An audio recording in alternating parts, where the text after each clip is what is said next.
Mars media நேயர்களுக்கும் அன்பர்களுக்கும் இந்த நாள் இனிய நாளாக அமைய எல்லாம் வல்ல இறைவனை பிரார்த்திக்கின்றோம். இந்த சேனல் உங்களுக்கு பிடிச்சிருந்தா மறக்காம சப்ஸ்கிரைப் பண்ணுங்க, ஷேர் பண்ணுங்க, லைக் பண்ணுங்க, கமெண்ட் பண்ணுங்க. ஓம் ஸ்ரீ குருப்யோ நமः. வக்ரதுண்ட மகாகாய சூரியகோடி சமப்பிரப நிர்விக்னம் குருமே தேவ சர்வகாரியேஷு சர்வதா. மார்ஸ் மீடியா நேயர்கள் எல்லாருக்கும் ஜோதிட குருஜியின் இனிய வணக்கங்கள், வாழ்த்துக்கள், ஆசீர்வாதங்கள். இந்த வீடியோ பதிவுல நம்ம என்ன பார்க்க போறோம் அப்படின்னா 2024 ஆண்டு செப்டம்பர் மாத ராசி பலன். இந்த செப்டம்பர் மாதம் உங்களுக்கு எந்த வகையில நன்மைகளை செய்ய போறது, எந்த வகையில நீங்க கவனமா இருக்கணும், பரிகாரமா என்ன பண்ணினா ரொம்ப விசேஷம் அப்படிங்கறத பத்திலாம் நம்ம இப்ப தெளிவா பார்க்க போறோம். பதிவுக்கு போகலாமா? அதுக்கு முன்னாடி நம்ம சேனலை சப்ஸ்கிரைப் பண்ணின அனைத்து இனிய நெஞ்சங்களுக்கும் நல்வாழ்த்துக்கள். அதே சமயம் சப்ஸ்கிரைப் பண்ணல அப்படின்னா பண்ணிக்கோங்க. அப்பதான் நாங்க போடுற வீடியோ பதிவுகள் உங்களுக்கு உடனுக்குடனே கிடைக்கும். அதன் மூலம் சில பரிகாரங்களை செய்யறதுனால நமக்கு வர பிரச்சனைகளை கொஞ்சம் குறைச்சிக்கலாம். அதே சமயம் ஒவ்வொரு ராசிகளுக்கும் கர்ம பலன்கள் எப்படி, அதை எப்படி சரி செய்வது அப்படிங்கறத பத்தியெல்லாம் ஒரு வீடியோ பதிவு கூடிய விரைவில் உங்களுக்கு வரும். அதை பார்த்து நீங்க தெரிஞ்சுக்கிட்டு அவங்கவங்க கர்ம பலனை குறைச்சிக்கணும், நல்லது நடக்கணும் எல்லாருக்குமே. அதுக்காக தான் நாங்க நிறைய பதிவுகளை போட்டுக்கிட்டு இருக்கோம். இதெல்லாம் நீங்க பார்க்கணும், ஸ்கிப் பண்ணாம ஃபுல்லா பார்த்துட்டு லைக் பண்ணணும், கமெண்ட் பண்ணணும். சரியா? இப்ப இந்த பதிவுக்கு போகலாமா? வாருங்கள் நேயர்களே. எனதுரிமை கும்பராசி நேயர்களே, இந்த பதிவில் நம்ம என்ன பார்க்க போறோம் அப்படின்னா 2024 ஆண்டு செப்டம்பர் மாத ராசி பலன். இந்த செப்டம்பர் மாசத்துல எந்தெந்த கிரகங்கள் உங்களுக்கு நன்மைகளை செய்ய போறது, எந்தெந்த கிரகங்கள் மூலமா நீங்க கவனமா இருக்கணும், பரிகாரமா என்ன பண்ணினா ரொம்ப விசேஷம் அப்படிங்கறத பத்தி நம்ம தெளிவா பார்க்க போறோம். முதல்ல இந்த கும்பம் அப்படின்னாலே அவிட்டம் 3, 4 ஆகிய பாதங்களில் பிறந்தவர்கள் மற்றும் சதயம் மற்றும் பூரட்டாதி 1, 2, 3 ஆகிய பாதங்களில் பிறந்தவர்கள். உங்களோட ராசிநாதன் சனீஸ்வர பகவான், வணங்க வேண்டிய தெய்வம் காலபைரவர். மாத ஆரம்பத்தில் பார்த்தீங்கன்னா கிரக நிலைகள் அப்படின்னு பார்த்தீங்கன்னா உங்களோட ராசிநாதனும் விரையாதிபதியுமான சனீஸ்வர பகவான் ஜென்மராசியில் வக்கரகதியில் இருக்கார். ரொம்ப அற்புதம். ஏன்னா ஜென்மராசியில் அந்த குடைச்சல் உங்களுக்கே தெரியும். சரியா? இப்போ ஒன்றும் இல்லை, மேனேஜர்கிட்டே வேலை பார்க்குறீங்கன்னு வச்சுக்கோங்க. மேனேஜர் பக்கத்துலேயே இருந்தாலே உங்களுக்கு வேலையும் ஓடாது, ஒன்றும் இது பண்ண முடியாது. பரபரப்பாக இருக்கிற மாதிரி தான் இருக்கும், ஒரு வேலையும் ஓடாது, எதையாவது ஒன்று சொல்லிட்டு இருப்பார். ஆனால் இதே அவர் இல்லைன்னு வச்சுக்கோங்க, கிடுகிடுன்னு உங்கள் வேலையெல்லாம் முடிச்சிடுவீங்க. இது எல்லாரும் சகஜம். அந்த வகையில் இந்த சனீஸ்வர பகவான் வக்ரகதியில் இருக்கிறது ஓரளவுக்கு பரவாயில்ல, செலவுகள் கட்டுப்பாட்டுக்குள் வரும். அதே மாதிரி உங்களோட ராசிநாதன் அப்படிங்கிறதுனால உடல் ஆரோக்கியம் இப்போ சிறப்பாக இருக்கும். எடுக்கிற காரியங்களும் ஓரளவுக்கு அனுகூலமாக அமையும். என்ன வெளியூர்ல வெளிநாடு போகும்போது கொஞ்சம் இந்த பயணங்கள்ல கவனமா இருக்கிறது ரொம்ப விசேஷம். அடுத்தபடியே 2-11 கூட அதிபதி குரு பகவான் சுகஸ்தானமாக 4ஆம் இடத்துல இருக்கார். 4ஆம் இடம்ங்கிறது பரவாயில்லை, நாட் பேட். அதே சமயம் பார்த்தீங்கன்னா தனவாக்கு குடும்பஸ்தானாதிபதி லாபாதிபதி இவர் இந்த சுகஸ்தானத்தில் இருக்கிறதுனால சில பேருக்கு எதிர்பாராத ஒரு வருமானம் வரதுக்கு வாய்ப்பு இருக்கு. உத்தியோகத்துல முன்னேற்றம், தொழில் வியாபாரத்துல ஓரளவுக்கு அனுகூலம், எல்லாமே உங்களுக்கு கிடைக்கும். திடீர்னு வெளியூர் பிரயாணம் போற மாதிரிலாம் இருக்கும். சரியா? அதே மாதிரி ஒர்க் ஃப்ரம் ஹோம் பண்றவாள்லாம் திடீர்னு ஆஃபீஸுக்கு கூப்பிட்டுருவா, கொஞ்சம் ஆஃபீஸுக்கு வேலை பார்த்து போப்பா அப்படின்னு, அந்த மாதிரிலாம் போவீங்க. அந்த குருவோட பார்வைன்னு பார்த்தீங்கன்னா ஒன்று அஷ்டமராசியில் விளையாடுறதுனால மனசுல ஒரு சந்தோஷம் இருக்கும், உடல் ஆரோக்கியம் சிறப்பாக இருக்கும். அடுத்தபடியே 7ஆம் பார்வை உங்க ஜீவனஸ்தானத்தை பார்க்குறாரு. ஜீவனம் விருத்தி அடையும், உத்தியோகத்திலையும் சரி தொழில் வியாபாரத்திலையும் சரி. என்ன கும்பம் போல் உயர்ந்து நிற்க வேண்டும் என்று உழைக்கும் வர்க்கம் நீங்க, அதனாலேயே உங்களுக்கு கண்டிப்பா ஒரு சக்சஸ்ஃபுல் கிடைக்கும். அடுத்தபடியா விரயஸ்தானத்தில் 9ஆம் பார்வை விளையாடுறதுனால செலவுகள் கொஞ்சம் வந்துட்டே தான் இருக்கும். சரி, அதை சுப செலவுகளா மாத்திக்கங்க. சரியா? அடுத்தபடியா 3-10 கூட அதிபதி செவ்வாய் பகவான் பஞ்சமஸ்தானத்தில் இருக்கார். பரவாயில்லை, ஓரளவுக்கு பரவாயில்லை. ஏன்னா 5ஆம் இடத்துல இருக்கிறதால சின்ன சின்ன குழப்பங்கள் சங்கடங்கள் வரலாம், இருந்தாலும் மனசுல ஒரு ஆன்மீக சிந்தனைகள் அதிகமா இருக்கும். அதனாலே நீங்க இந்த முருகன் கோயிலுக்கெல்லாம் போயிட்டு வருவீர்கள். அதனாலே உங்களுக்கு பெரிய சந்தோஷம் கண்டிப்பா இருக்கும், முயற்சிகள் பலிதமாகும். அதேமாதிரி தொழில் வியாபாரத்தில் கடுமையா போராடுவீங்க. அதேமாதிரி உத்தியோகத்திலையும் நல்ல வேலை செய்யணும் அப்படின்னு நினைச்சு வேலை செய்வீங்க. இந்த வேலை நம்ம இது இல்லை அப்படின்லாம் நினைக்க மாட்டீங்க, எல்லா வேலைகளையும் அற்புதமா செய்வீங்க.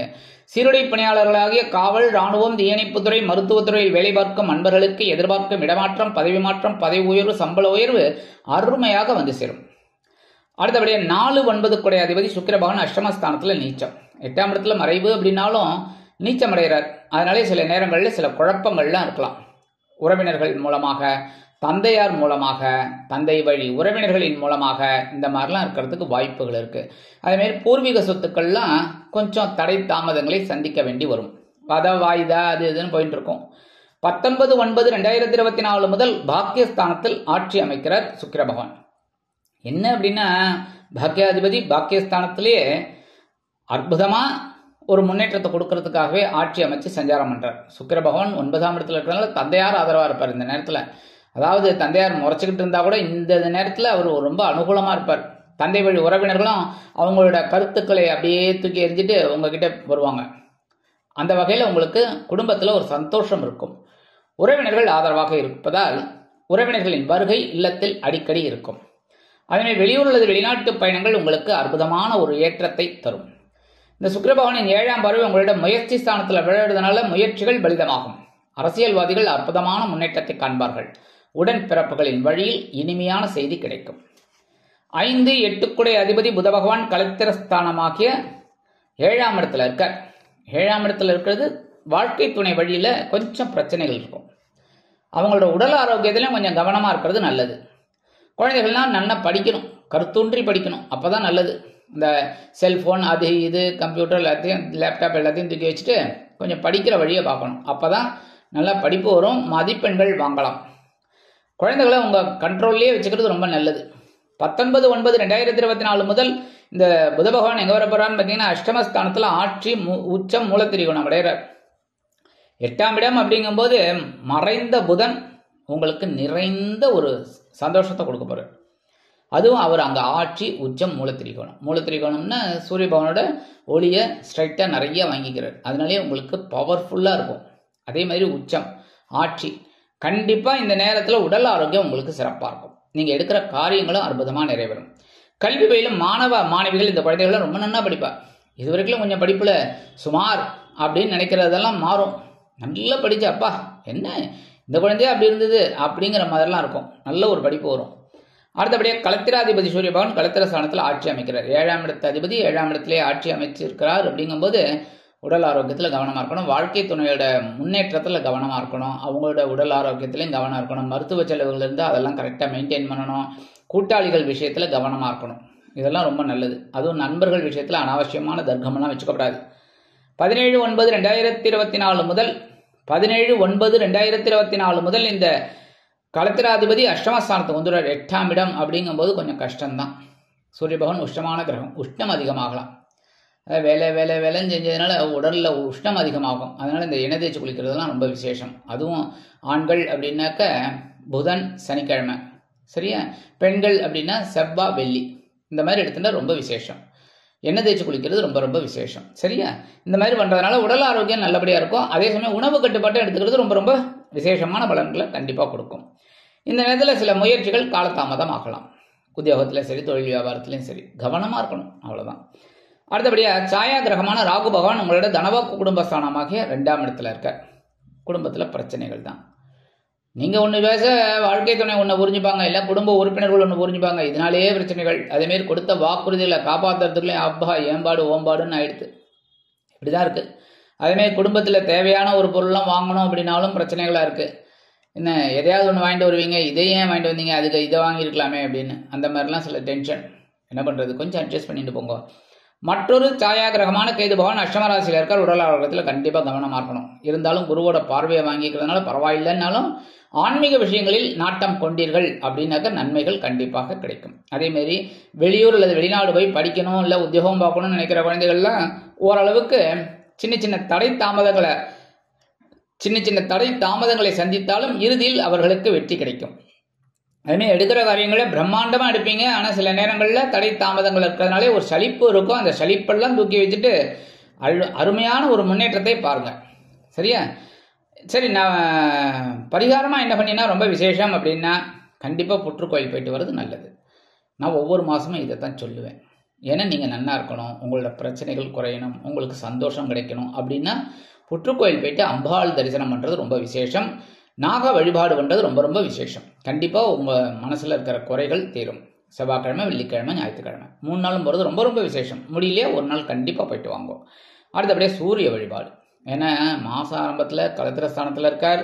அதுக்கப்புறம் 17ஆம் தேதியிலேருந்து அவர் அப்படியே அஷ்டம ராசிக்கு வந்துடுறார். 7, 8ங்கிறதெல்லாம் சுமார் தான். சரியா? 9ம் பரவாயில்லை, 9ஆம் இடம். ஏன்னா அதாவது இதுக்கு பரவாயில்ல அதுங்கிற மாதிரி இருக்கும். ஆனால் இந்த 2 மாதமும் ரொம்ப கஷ்டம். அதனால் இந்த மாதம் நீங்கள் ரொம்ப கவனமாக இருக்கணும். சூரிய வழிபாடு பண்ணுறது ரொம்ப ரொம்ப உச்சிதம். அடுத்தபடியே நவகிரகங்களிலும் குரு பகவான் சுகஸ்தானத்தில் இருக்கார் அப்படின்னாலும் கொஞ்சம் அவரை நீங்கள் கவனிச்சுட்டீங்கன்னா நல்லது. பொன் பொருள் ஆடை ஆபரணம் வீடு மனை வாகனம் இதெல்லாம் வாங்கக்கூடிய ஒரு யோகம் உங்களுக்கு உண்டாகும். குரு பகவான் காயத்ரி சொல்லுங்க. குரு பகவானுக்கு வியாழக்கிழமைகளில் நெய் தீபம் ஏற்றுங்கோ, கண்டிப்பாக நல்லது நடக்கும். அடுத்தபடியே நவகிரகங்களில் உள்ள சனீஸ்வர பகவான் ஜென்மராசியில் வக்கரகதி அப்படின்னாலும் உங்களோட ராசிநாதன். அதனால நீங்கள் சனிக்கிழமை எல் தீபம் போடுறது ரொம்ப ரொம்ப விசேஷம். சனி பகவான் காயத்ரி சொல்றது ரொம்ப ரொம்ப விசேஷம். ஆக இந்த சின்ன பரிகாரங்களின் மூலமாக 2024ஆம் ஆண்டு செப்டம்பர் மாதம் உங்களுக்கு அற்புதமான ஏற்றம் தரும், மாற்றம் தரும், இனிமையான ஒரு முன்னேற்றத்தை கண்டிப்பாக கொடுக்கும் என்று கூறி விடைபெறுகிறேன். நன்றி, வணக்கம். மீண்டும் ஒரு அருமையான பதிவில் நான் உங்களை மனமகிழ்ச்சியோடு சந்திக்கிறேன். வாழ்த்துக்கள். வாழ்க வளமுடன். இந்த சேனல் உங்களுக்கு பிடிச்சிருந்தா மறக்காம சப்ஸ்கிரைப் பண்ணுங்க, லைக் பண்ணுங்க, ஷேர் பண்ணுங்க.